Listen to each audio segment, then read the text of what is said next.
నమస్తే, welcome to సంధ్యా సమయం news. ఇప్పుడు హెడ్లైన్స్ చూద్దాం. విశాఖపై ప్రత్యేక ఫోకస్ పెట్టిన సీఎం జగన్. అయోధ్య శ్రీరాముడికి అలంకరించిన ఆభరణాల లిస్టు ఇదిగో. దేవరా షూటింగ్ లో సైఫ్ అలీ ఖాన్ కు గాయాలు, ముంబైలో శస్త్రచికిత్స. అయోధ్యలో సోమవారం జరిగిన బాలరాముడికి విగ్రహ ప్రాణప్రతిష్ఠ కార్యక్రమానికి వివిధ రంగాలకు చెందిన ప్రముఖులకు టెంపుల్ ట్రస్ట్ ఆహ్వానం పంపింది. సినీ, క్రీడా రంగాలకు చెందిన సెలబ్రిటీలు తమ భాగస్వాములతో హాజరయ్యారు. ఆహ్వానం అందినా కూడా కొంతమంది ఈ వేడుకకు హాజరు కాలేకపోయారు. వారిలో విరాట్ కోహ్లీ, అనుష్క దంపతులు కూడా ఉన్నారు. అయితే అచ్చంగా కోహ్లీలానే ఉండే వ్యక్తి అయోధ్యలో సందడి చేశాడు. టీమిండియా జెర్సీ ధరించి వచ్చిన కోహ్లీ డూప్ తో సెల్ఫీల కోసం ఫ్యాన్స్ ఎగబడ్డారు. కోహ్లీ డూప్ అని తెలిసినా ఆయనను చుట్టుముట్టి ఫోటోలు తీసుకున్నారు. తొలుత సరదాగా సాగిన ఈ తతంగం కాసేపటికే తోపులాట దాకా వెళ్ళింది. దీంతో బెదిరిపోయిన కోహ్లీ డూప్ చుట్టుముట్టిన జనంలో నుంచి కష్టం మీద బయటపడ్డాడు. ఆపై వేగంగా అక్కడి నుంచి వెళ్లిపోయాడు. ఈ ఘటనకు సంబంధించిన వీడియో ప్రస్తుతం సోషల్ మీడియాలో వైరల్ గా మారింది. దీంతో సెలబ్రిటీలకే కాదు, వారి పోలికలతో ఉండే డూప్లకి కూడా అభిమానుల బెడద తప్పలేదంటూ వీడియో చూసిన నెటిజన్లు కామెంట్లు పెడుతున్నారు.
అయోధ్యలో బాలరాముడి ప్రాణప్రతిష్ఠ క్రతువు సోమవారం అంగరంగ వైభవంగా జరిగింది.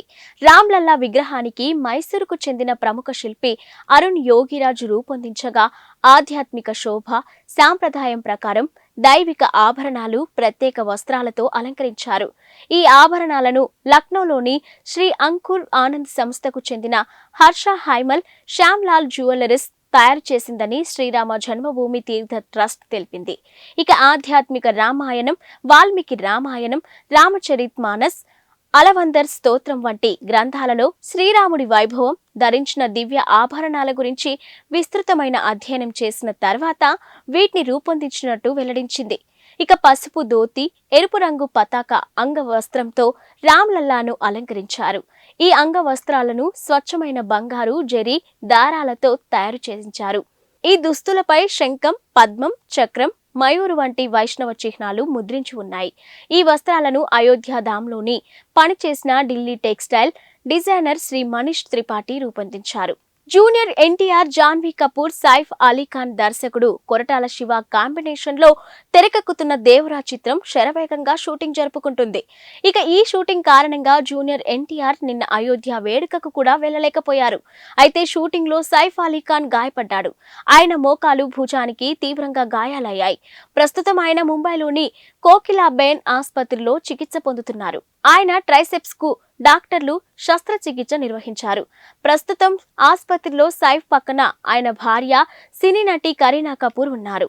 గాయం కారణంగా సైఫ్ కొన్ని రోజుల పాటు దేవరా షూటింగ్ కి దూరమయ్యే అవకాశం ఉంది. ఈ చిత్రం 2 భాగాలుగా తెరకెక్కుతుంది. అయితే షెడ్యూల్ ప్రకారం తొలి పార్ట్ ఏప్రిల్ 5న విడుదల కావాల్సి ఉంది. ఇక మరోవైపు గాయంపై సైఫ్ స్పందిస్తూ, మన వృత్తిలో భాగమే ఈ గాయాలు, ఆపరేషన్ అని చెప్పుకొచ్చారు. ఇక నిపుణులైన డాక్టర్ల పర్యవేక్షణలో తాను సురక్షితంగా ఉన్నానని తెలిపారు. ఈ మధ్య కాలంలో ఓటీటీ ప్లాట్ఫామ్స్ పై ఇన్వెస్టిగేటివ్ థ్రిల్లర్ జోనర్ కి విపరీతమైన ఆదరణ పెరిగిపోయింది. ఈ నేపథ్యంలో మరిన్ని ఓటీటీ సినిమాలు ప్రేక్షకుల ముందుకు రావడానికి రెడీ అవుతున్నాయి. అలాంటి సినిమాల జాబితాలో తాజాగా భక్షక్ చేరిపోయింది. భూమి పడ్నేకర్ ప్రధానమైన పాత్రను పోషించిన సినిమా ఇది. హీరో షారూక్ ఖాన్ సొంత బ్యానర్లో ఈ సినిమా నిర్మితమైంది. ఇక నిర్మాణ వ్యవహారాలను గౌరీఖాన్ చూసుకున్న ఈ సినిమాకి పులకిత్ దర్శకత్వం వహించాడు. ఇక భూమి పడ్నేకర్ తో పాటు సంజయ్ మిశ్రా, ఆదిత్య, శ్రీవత్సవాస్ నటించారు. రీసెంట్ గా రిలీజ్ చేసిన టీజర్ కి మంచి రెస్పాన్స్ వచ్చింది. ఈ టీజర్ అందరిలోనూ ఆసక్తిని పెంచింది. ఇక నెట్ఫ్లిక్స్ లో ఈ సినిమా ఫిబ్రవరి 9వ తేదీ నుంచి స్ట్రీమింగ్ కానుంది. ఈ సినిమాలో భూమి పడ్నేకర్ నిజాయితీగా వ్యవహరించే జర్నలిస్టు వైశాలి పాత్రలో కనిపించనుందంట. ఇక బాలికలపై, మహిళలపై జరుగుతున్న నేరాలను ప్రశ్నించడానికి వైశాలి ముందుకు వస్తుంది. ఫలితంగా ఆమె ఎలాంటి పరిస్థితులను ఎదుర్కోవాల్సి వస్తుందనేదే కథ.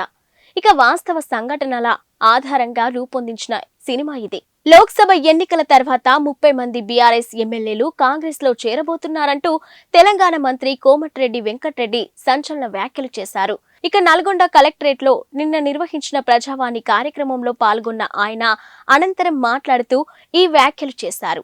తెలంగాణ కోసం మంత్రి పదవిని సైతం వదులుకున్న తన గురించి మాజీ మంత్రి బీఆర్ఎస్ నేత జగదీష్ రెడ్డి మాట్లాడడం విడ్డూరంగా ఉందని పేర్కొన్నారు. ఇక యాదాద్రి, భద్రాద్రి థర్మల్ విద్యుత్ కేంద్రాల్లో అక్రమాలతో పాటు ఛత్తీస్గఢ్ లో కరెంటు కొనుగోళ్లలో అవినీతి బయటపడుతుందన్న అక్కసుతోనే ఆయన తనపై ఆరోపణలు చేస్తున్నారని ఆగ్రహం వ్యక్తం చేశారు.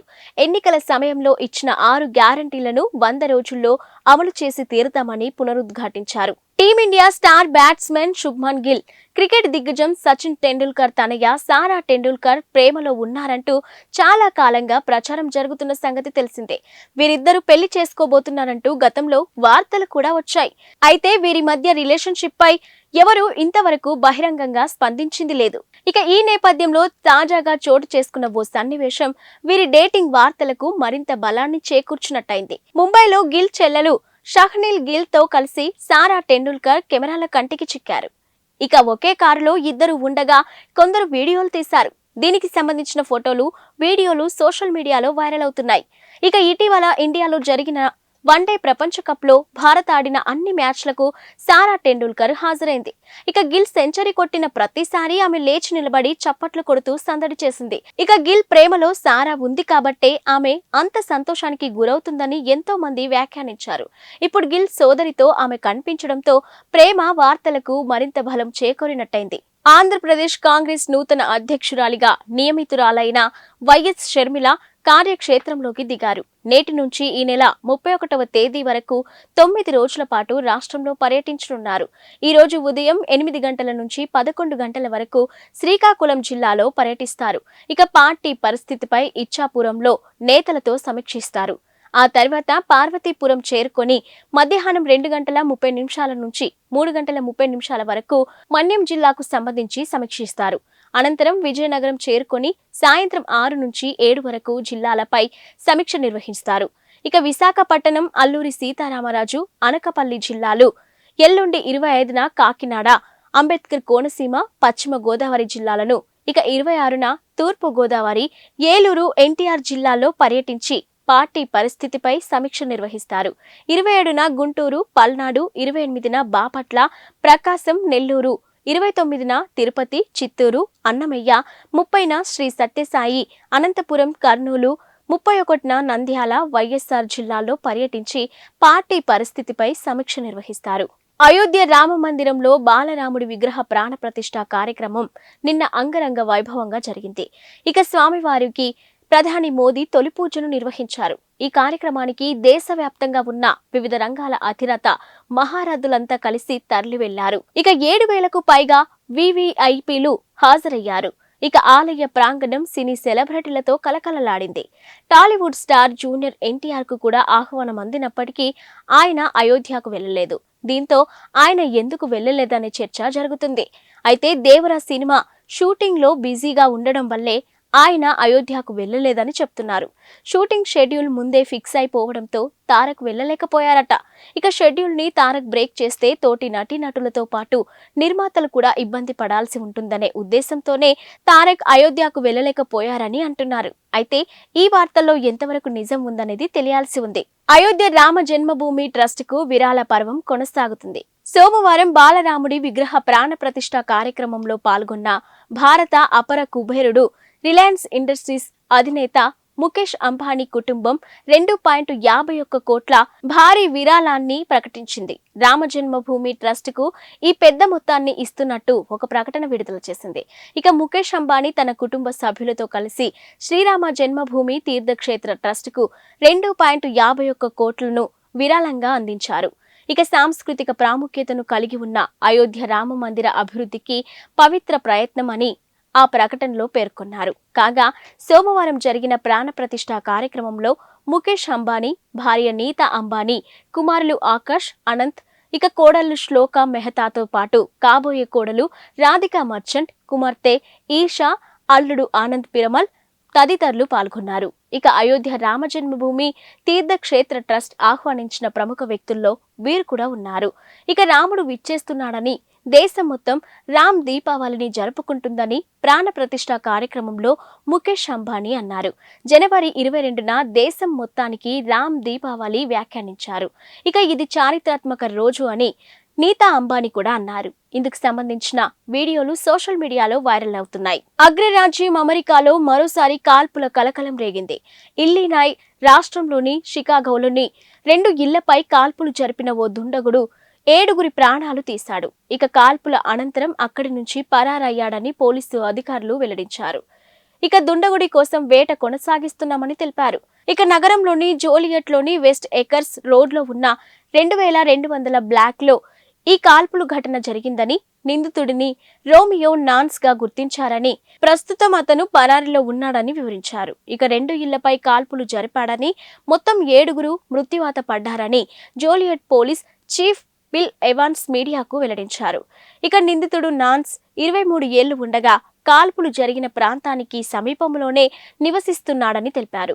ఎరుపు రంగు టయోటా క్యామ్రీ కారులో పరారైనట్టు భావిస్తున్నామని, అతడి వద్ద ఆయుధం ఉందని, అతన్ని ప్రమాదకరంగా పరిగణించాలని అక్కడి పౌరులను జోలియట్ పోలీస్ డిపార్ట్మెంట్ అప్రమత్తం చేసింది. ఇక నాన్స్ కి సంబంధించిన సమాచారం, అతడి జాడకు సంబంధించి ఏవైనా వివరాలు తెలిస్తే స్థానిక పోలీసులకు సమాచారం అందించాలని కోరారు. కాగా అగ్రరాజ్యం అమెరికా కాల్పుల ఘటనలతో వణికిపోతుంది. ఇక గణనీయ సంఖ్యలో మరణాలు నమోదవుతున్నాయి. ఇక ఈ ఏడాది మొదటి 3 వారాల్లోనే 875 తుపాకీ కాల్పుల మరణాలు నమోదైనట్టుగా గణాంకాలు చెప్తున్నాయి. ఇవి ఇప్పటివరకున్న బులెటిన్ అప్డేట్స్.